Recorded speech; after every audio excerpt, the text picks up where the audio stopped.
Greetings and salutations. Good morning, ladies and germs. As you guys can see, it is your host with the most, Paul Cantu, reminding you that Earth is my planet. Earth is my planet. Today we are in the front yard garden area of course, my property. And if you guys have seen my previous video where I made over the front portion of my lawn, a ton of the plants from that video are thriving, surviving, and doing great. Others, not so much. So right along this bed edge, I planted $16 heucheras in a grand total of 13 of them. I spent $208 and not a single one of them has survived to a year of life. So in my hand, I have 11, or I have one, but I purchased a total of 11 of these Tradescanta Pallitas, or the purple heart plants, that will add similarly a nice pop of reddish purple to the garden, which I wanted from the get-go. However, I know these guys are hardy. They have amazing flowers that pollinators still love, and they will definitely contrast with that lemon lime green. So the lemon lime I'm referring to is that of the shell ginger, which does layeth behind all these purple heart plants I'm putting in the ground. Now these guys grow in zones 7 to 10. They are native to Mexico, which is obviously close to my Houston, Texas home garden, and these guys thrive on neglect. They are more purple in full sun, but they also do survive in the shade. So this area is kind of partially shaded, partially sunny, and that is why I thought these guys will be perfect to sprawl and crawl all throughout the front area of my bed. They look absolutely fantastic. They are going to take over as a nice ground cover, and again, if the pollinators like them, I love them, and they add that vivacious purple to the garden. Just look at these. Magnificent. And all right, guys, so we have all the purple laid in the front bed, and you can already tell, even when it's blurred out, like from this vantage point, how it already adds a nice pop of coloration and flavor to the bed, which I definitely like. So it is looking super cool, and we'll see what other items we do throw in this area. I haven't quite planned it out. I feel like this is the crown jewel because it is the very front of my house, so I have been taking a lot more time to think about what I put in the ground over here. But I mean, if we find something on sale, it might go in. Okay guys, so a couple weeks have elapsed. The purple heart is doing great. Some of the flowers are in bloom, but now it's time to upgrade the rest of the garden with a few more plants that I did purchase. Also, these were half off steals. So as you guys can tell, man, in the garden I have purple, lime green, then I have a little bit of red with the cordyline fruticosas that I previously put in the ground when I originally started doing this project. However, it got cold, and when these guys get about below 40 degrees, they really start dying back, but they always re-emerge from the earth. They used to be about yay high and definitely did stand out a lot more when I first put them in the ground, but because it got cold, they did fold. All right, so I'm gonna try and reinvigorate this area by installing a few more that are large, while these guys do have the chance to catch up, because you guys can see they're flourishing at the bottom, but it'll take a while before they get tall once again. So at Lowe's, I found 5 of these absolute smackers. The cordyline fruticosa, the Thai plant, to add a nice hit of burgundy and to really reinvigorate that space, and to have a huge blush of this burgundy red pink hue right up along this line. So those are what we're gonna put in the ground right now, just to really fill in this area and make it look nice and lush. So let's go. Man, this is one of my favorite plants easily, the cordyline fruticosa, simply because of its astounding color. These come in a variety of forms. They are tropical plants. They grow in zones 10 through 12. However, I live in zone 9, a subtropical climate, and they do thrive, survive, and even in deep freezes, they re-emerge from the roots. Now, they get up to 10 feet tall. I have not seen one in this area that tall yet, only because it has frozen a couple of times.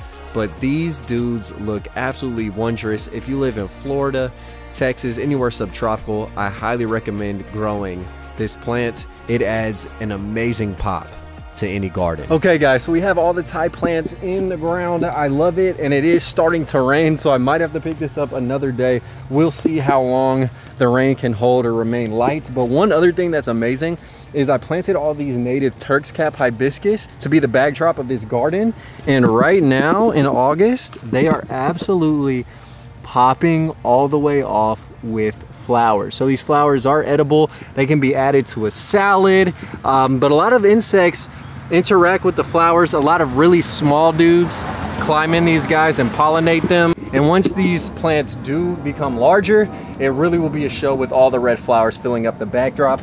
So that is the goal.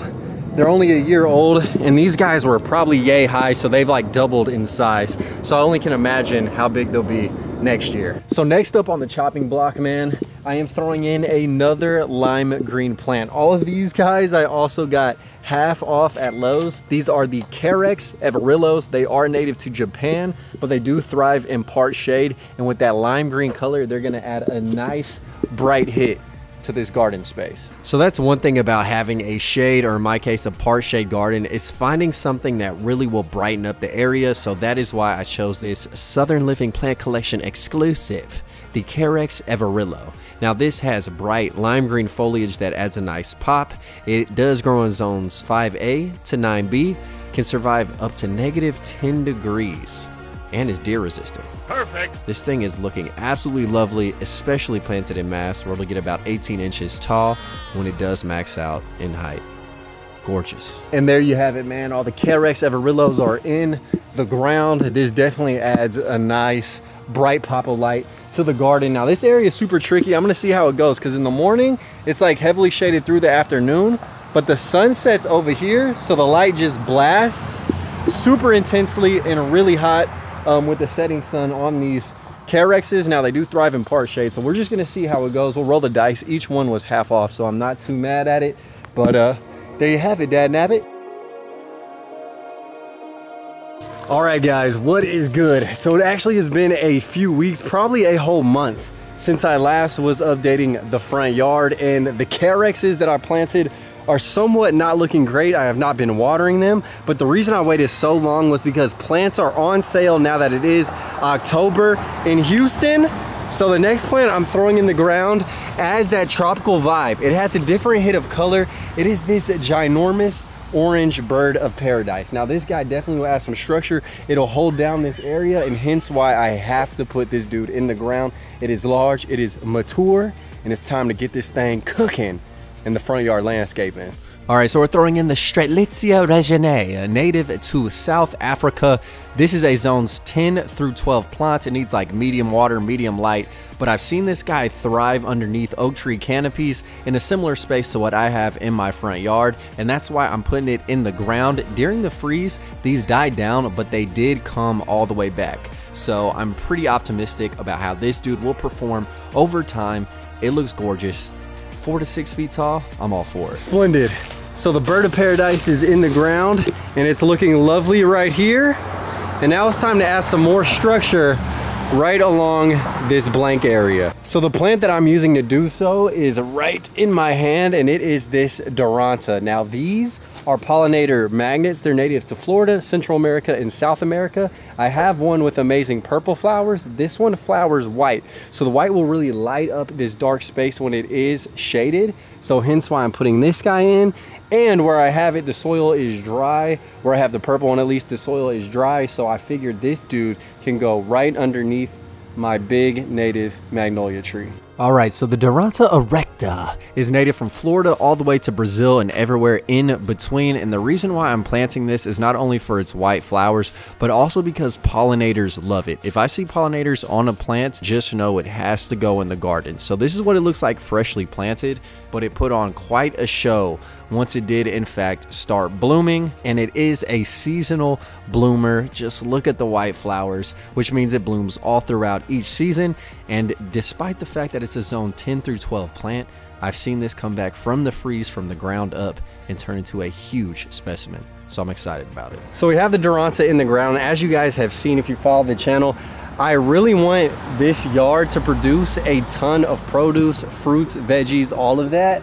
So the next plants I'm throwing in are gonna be these Concord grapes. Now most of these are going deciduous or already have. This one might be dead, I truly don't know. It was $6 at Lowe's. I've had it forever. This one definitely is holding on to a couple of leaves, so that is good. But I have this Japanese yew behind me. So I want all these grapes to actually use that yew as a natural trellis. And there already are some wild grapes growing on it, so I think it's a good idea. But we're gonna get these three in the ground and just see what happens once spring arrives if these dudes arise. So quickly as I plant these grapes, I just want to tell y'all, this is an experiment. These grow in zones 4 through 9 and perform best in the Midwest. So it might get a little hot. They might not get enough sun, but for only $6, sometimes you got to risk it for the biscuit. Okay guys, so next up we are throwing in a small tropical tree, more like subtrop. This is a jatropha, and the leaves on it just look super cool. The flowers are popping and red. It's a small little tree, so this will be a nice accent in the front of the house. Now the jatropha trees are native to Cuba and they are readily grown in Florida. They're a zone 10 through 12 tropical plant once again, but the flowers are so showy and I think they'll really pop in this light shade, and also they attract hummingbirds and butterflies, so I'm very excited about this guy, and evidently it is a consistent bloomer even when it does lose its leaves if it gets a little bit too cold. Okay guys, so the next spot we are tackling is this area, the transition between all the purple and the bright Carexes. There is a blank spot, and I think the perfect plant is a native. It was half off at Lowe's, and it is this banger, man, the Yucca Solaris. This looks so clean. It kind of matches the shell ginger that I previously planted, and this guy will get nice and tall. It'll shoot off with white flowers, which again will pop in the shade. So if I can dig a big enough hole, this dude is going in there. Luckily, as you have it, I was able to dig a giant hole and avoid these oak tree roots and put in the Yucca Solaris. Just look at the color on this guy. It is hardy to up to 32 degrees, super drought tolerant, which is good when you have large, well-established trees that'll suckle out all the moisture. I have 2 of these planted in the yard. The retail is like 42 bucks. I got each one for only $21, a big half off in steel, and this will get tons of sun in the afternoon, so hopefully that is enough to keep it thriving, surviving, and growing up to 10 feet tall, which it is capable of doing. Wow. The Yucca Solaris is in its final resting place, looking lovely, and now we are doing some formal gardening once again by throwing in all these mystic Spires Salvias.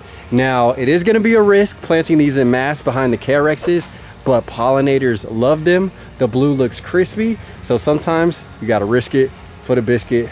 Let's get them in. So I think I'm making an educated risk when in all actuality, these might thrive in this spot because they get a ton of afternoon sunlight.